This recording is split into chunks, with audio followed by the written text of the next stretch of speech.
Hi Tim Crown na day waiting they happen, waiting this up. Now the reason why my last video is so exciting for me, I don't know about you, is because I finally got the motivation to make the video, because I was looking for something, an inspiration that's gonna make me do a video. And I just thought about it. What about I do extra clips of just being a fool on camera?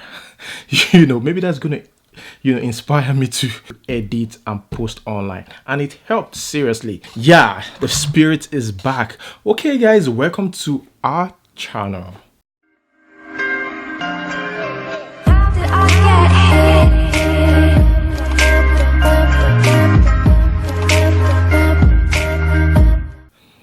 Okay, first let us talk about Tayo Faneo, who was assaulted, by the South African police. I reported that in my previous video. If you haven't watched it, please check it. It's just the last video before this one.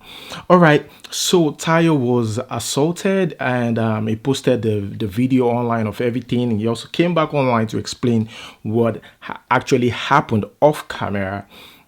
But I'm very happy right now. I'm kind of sweating, I don't know. He said that personally he wouldn't press charges, but the Nigerian government have decided to take up the case. Okay, so now they're suing the South African police. Guys, let me turn on the fan, please. Where were we? All right. Tayo himself is not interested in pressing charges, but yeah, people advise him to do that because of course they're going to extend it to more Nigerians. So now the federal government have come in. The chairman of the Nigerians in diaspora, Abike Dabiri, told everyone that the South African police is being sued for this. Good thing. There is nothing you can do to me. Your face is already on this camera.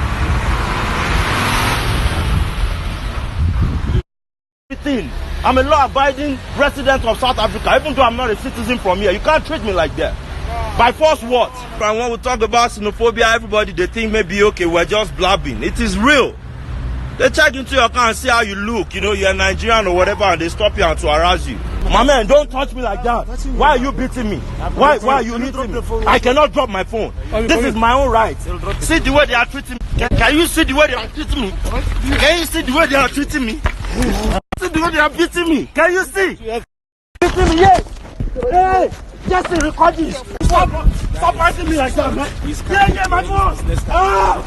All right, guys, moving on to the next one. Here we have Ben Booz, and guess what Ben Booz, the chairman of Silverbird Group, is saying? As long as you're working with Silverbird, you should have electric vehicles. I don't think he's still a senator. Well, why he was still a senator, he was part of the people who kept telling the government, to take advantage of these electric cars so we don't depend so much on petrol. But nobody bought that idea, and yeah, I think he's kind of not just happy about it.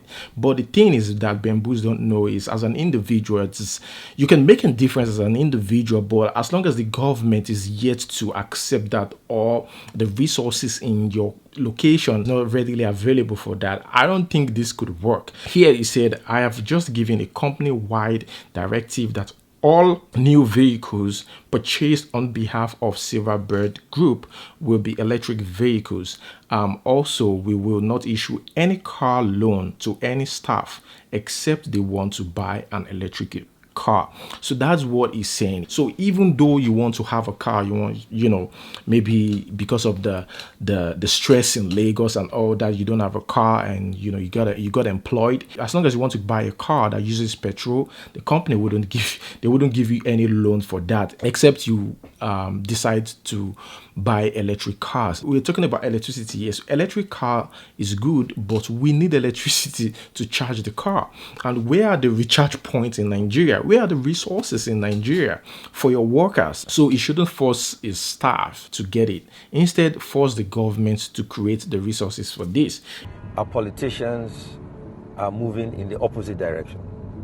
Whether they like it or not, the world will move towards electric car. That is the way of the future. Combustion engine cars are inefficient. They kill people. Today, nobody in his right mind will build a factory to make combustion engine cars. We will end up being the dumping ground of the world because the world is moving in one direction The Nigerian Senate is moving in the opposite direction. Nigeria spends over ₦1 trillion every year subsidizing petrol. Now, you guys know there've been this thing going on in Nigeria. It's Nigeria, I don't know, but seems like we are on the brink of war.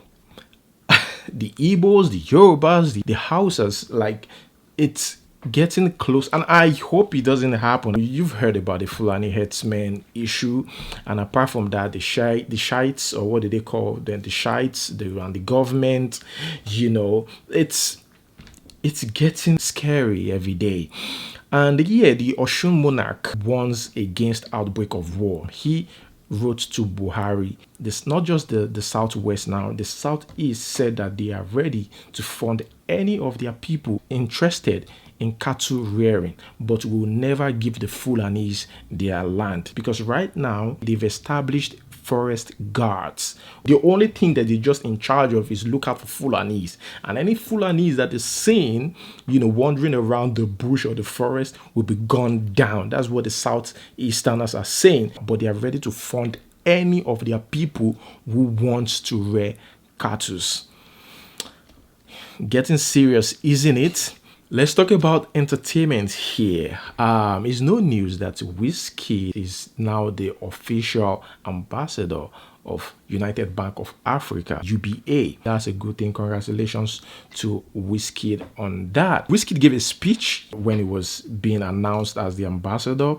Now, there's something that Wizkid said. According to Wizkid, he said, "You are not going to change anything by singing, Yahoo Yahoo." You're not going to change anything by singing a song and saying Yahoo Yahoo Yahoo Yahoo. No, you just have to inspire these kids. It's very important to also understand that when you're talking about crime in this country, it's a deeper conversation than just, you should make a song insulting the Yahoo Yahoo boys. You make a song insulting. Nah, I wouldn't want to be that kind of person. I feel like the kind of person that I would want to be is to lead by example and actually show these kids out there that you can make it. What people are saying about that statement right now is that, dude, let's talk about you.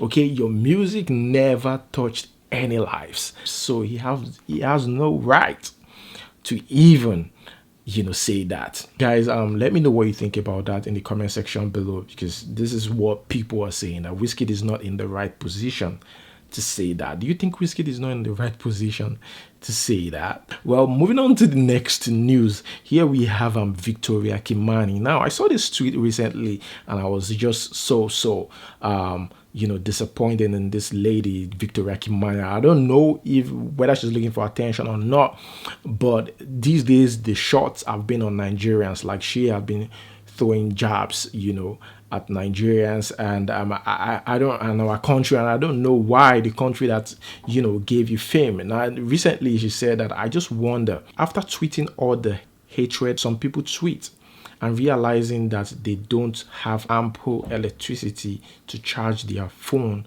Again, I'm going to say we gave this lady a career, okay? Because even Kenya that she's supporting, like, we're never there, at the prime of her career. And now it's just funny that when she's back on the ground, she remembers that the only country that she could bash is Nigeria. We were the one initially who started listening to her song.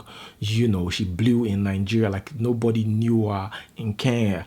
It's just funny because she started with Tiwa Savage, and from there to other artists and Nigeria as a whole. She's claiming Kenya now. They don't even know her and her music in Kenya. That's the funny thing. How many people know her in Kenya? Well, speaking about Tiwa Savage bash trolls on Twitter. Now, here's the thing. Tiwa Savage has been getting a lot of hate lately, and she hardly reply. Now, check this out. Like, she replied everyone bashing her here. Seems like Tiwa Savage is getting tired of like all of these things, and she's not even, having it at all. Like, it's very, very obvious here, and that is good. Sometimes you just need to come out and face them, like, face to face. Social media trolls, hey, sometimes they can be annoying, seriously. Okay, guys, moving on to the next news. Here we have Regina Daniels. Now, if you look at this picture just surfaced on, I think she just uploaded the picture. She looked kind of slim in the picture, and this got people worried. Should I say worried? People were kind of wondering what is going on with Regina Daniels. Is she okay? The first picture that we saw, she was receiving treatment at home, I think. So after that, this picture surfaced and she looked kind of slim in this picture. Guess what some people are saying? They said this is spiritual, like it's not ordinary because of, a marriage with Ned, that they suspect that she's like, going through something, something spiritual and deadly. That's what they're saying. In fact, all right, a lady in a video on social media had said that she went through abortion because she cheated on Ned. Which one are we going to believe? Like, seriously. The name of this girl is Susan, I think. Yeah, let's watch this video. God, Regina Daniel, how many times did I call you? If you think I'm lying, I'll prove screenshots. You all know Regina just posted a video of her in a hospital. For your information, my baby girl went for an abortion. Now her husband is mad at her. Ned is mad at Regina for committing adultery. Shebi, you say you want to marry. Now you say you want marry. You want to marry. Marriage, you can't just marry and balance and cross your leg. Chale, you go push out baby. Now you were pregnant, you went for abortion. If you want, I'll pump back scripture. Your own friend. You think I'm stupid? What happened to Regina? She's not fine. Oh, she had a miscarriage. Who is a small child? She went for abortion. Regina have go for abortion. She was pregnant. She has aborted the baby. Rubbish. Nonsense. Foolish. So guys, what do you think about it? I think the stress alone that lady went through, getting married to that man, that stress alone could get you into a hospital. But again, I don't know. I don't live with her. So let's move on to the question of the day. Question 1. Which advice would you give someone who's falling in love with you? Which advice would you give someone who is falling in love with you? The next one, which is the last one, you're being offered 20k daily to remain here, okay, in Nigeria, or instant Canada visa. Which one will you accept? 20k daily is 600,000 naira monthly, okay? Would you take that or accept instant Canada visa? Yeah, that's where I'm gonna hold it. Thank you so much for watching, and till we see you next time. Peace.